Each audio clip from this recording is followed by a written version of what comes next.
What is courage? Depending on who you ask, you might get different answers. Some might say that courage is expressing your individuality in a world that often pressures people to conform. Others might say courage is persevering and never giving up, no matter the obstacles. Courage can also be finding meaning and purpose in the face of suffering and adversity, while others might even go so far as to say courage is the ability to forgive and reconcile with one's oppressors. Because different individuals might highlight different acts as courageous, there really is no one way to define courage. However, it is possible to point out particular behaviors and label them as courageous. In this week's My Happy Marriage episode, I was mesmerized by the sheer amount of courage on display, specifically by Miyo. While the rescue scene was really awesome with all that sakuga and badassery, Miyo's quiet determination as she defied her oppressor's commands took my breath away. While Koji and a deceptively calm-looking Kiyoka made their way to Miyo's house, Miyo herself wakes up in the old storage room located in the Saimori's estate, whereupon both her stepsister and her stepmother try to force her to agree to give up on her engagement with Kiyoka.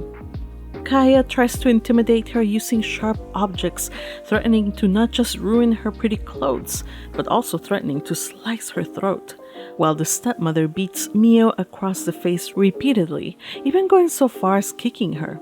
But Miyo, despite being terrified and battered, is determined to cling on to Kiyoka and the happiness she has found with him. Meanwhile, Kiyoka uses lightning to blast through the gates of the Saimori house and demands to know Miyo's location. Koji is about to show him the way, but the two are confronted by the Saimori and Tatsuishi patriarchs, who try to launch attack after attack to block their way, but are easily rebuffed by Kiyoka's superior strength. Koji's father is so desperate to keep Miyo for himself that he sends out a torrent of fire after Kiyoka, and while Kiyoka manages to block it, the rest of the estate is not so lucky and catches fire. Meanwhile, Kaya is so frustrated by Miyo's refusal to give up on Kiyoka that she begins to choke Miyo. Just before Miyo blacks out, however, Kiyoka swoops in to rescue her and carries her away from that horrible place.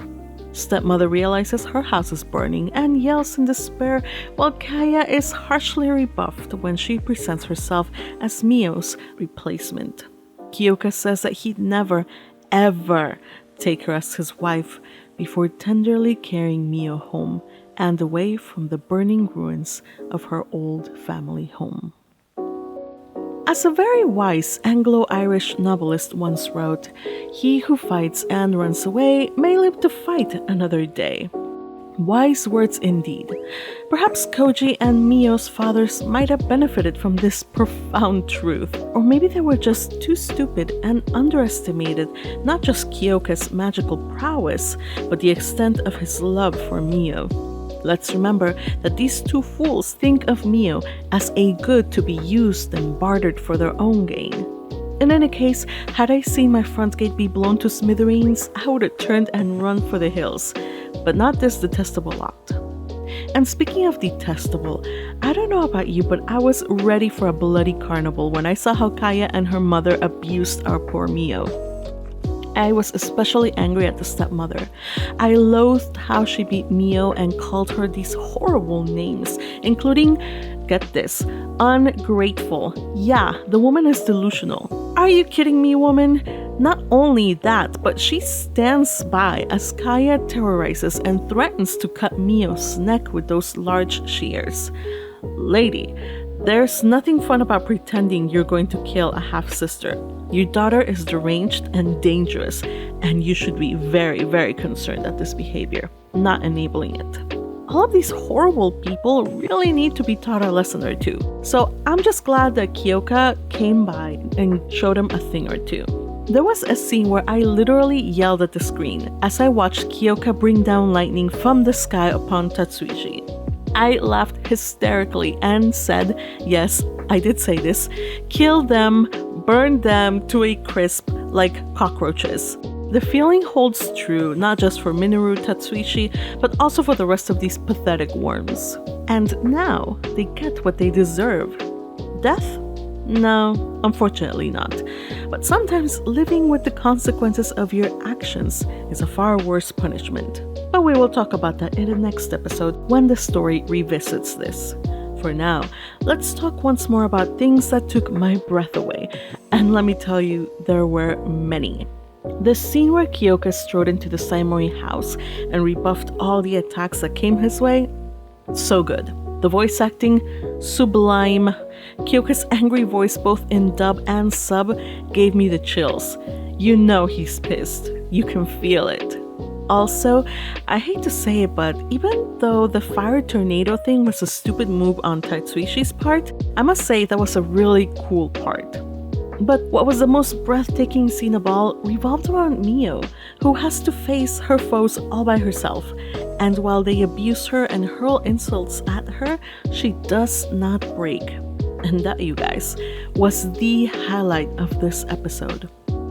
Back in episode 2, I wondered whether Miyo would give herself a chance at happiness, or whether she, like many who have suffered abuse for years, think that she is unworthy of love and holds back from embracing true happiness. Lovelies, I am so happy to see that when the moment came, she claimed happiness for herself and clung onto it with desperation. Miyo has grown little by little in each episode, and yeah, she experienced a setback out in the city when Kaya made her freeze in terror. But Miyo is no longer the same broken girl they knew. She found a safe and warm place that she can call home. She's found a friend in Yurie and Hana, and support and comfort in Kiyoka, who has accepted her just as she is. It truly would have been so easy for her to give up. Giving up was the way that she had learned to survive until now. So when she told Kaya that she would stay by Kiyoka's side until her last breath, you guys, I cried. That was such a hard-won victory that's been 6 episodes in the making. It wasn't just that she was clinging to Kiyoka, and it wasn't just out of love for him that she decided to stick to her guns. It was ultimately love for herself that gave her the strength and confidence to reject that built-in belief that she wasn't worth anything, and that dying was the best option for her. When she turned her back on those beliefs, that was the most beautiful thing I ever saw. The final scene. Kiyoka and Miyo and Yurie are all at home together. Kiyoka has taken care of Miyo while she recuperates, and once she awakes and finds Kiyoka with her, who assures her that nothing of what happened was her fault, Miyo thanks him for rescuing her. When he says he's happy that she's home safe, Miyo smiles happily, basking in the love of her new family. So precious. And yes, that took my breath away. For this week's episode, there weren't too many things that were skipped or changed from the light novel. The one thing I can think of is Koji's inner monologue during the beginning parts of this episode, as he and Kiyoka went to go rescue Miyo. Koji is, how can I say this? He is not well, at least in this part. In the light novel, he is thinking to himself that Kiyoka seems to be cold. Can a man like him really cherish and care for Miyo? And if Miyo ends up married to him and unhappy, well, Koji decides to take decisive action. Now, what is this decisive action, you might ask? Oh, just that stuff.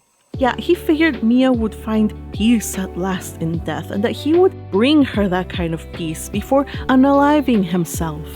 My dude, haven't you ever heard of eloping? I don't know, you could become a laborer in a farm and sustain her through your hard work? What, that's too much for you?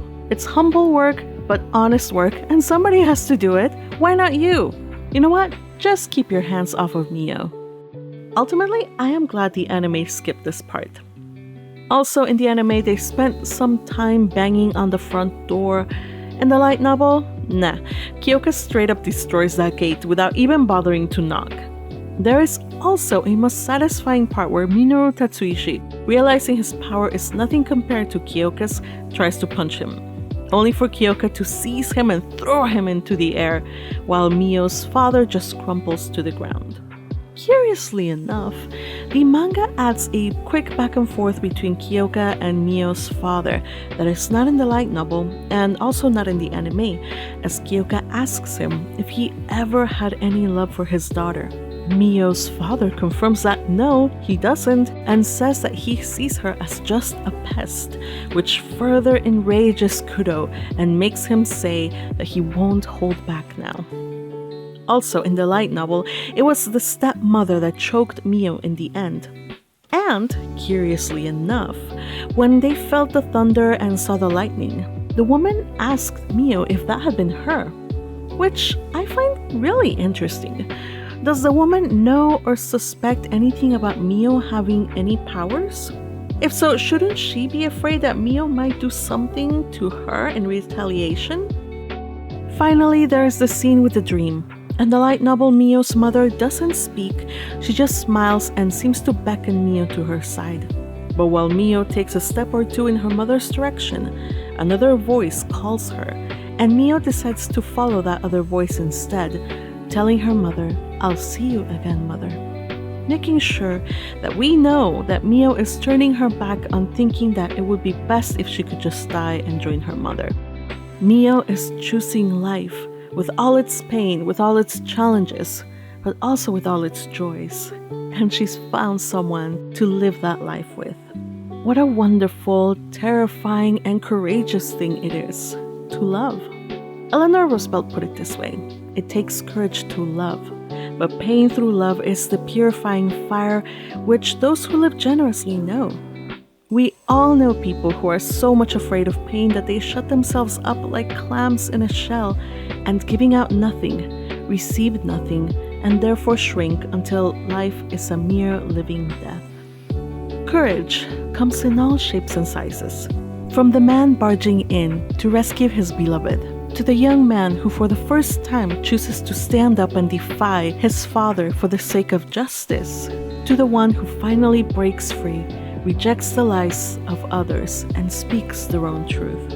Courage is simply about being bold, resilient, and authentic in a world that ceaselessly throws challenges our way. So, what's courage to you? Maybe it's time to find out.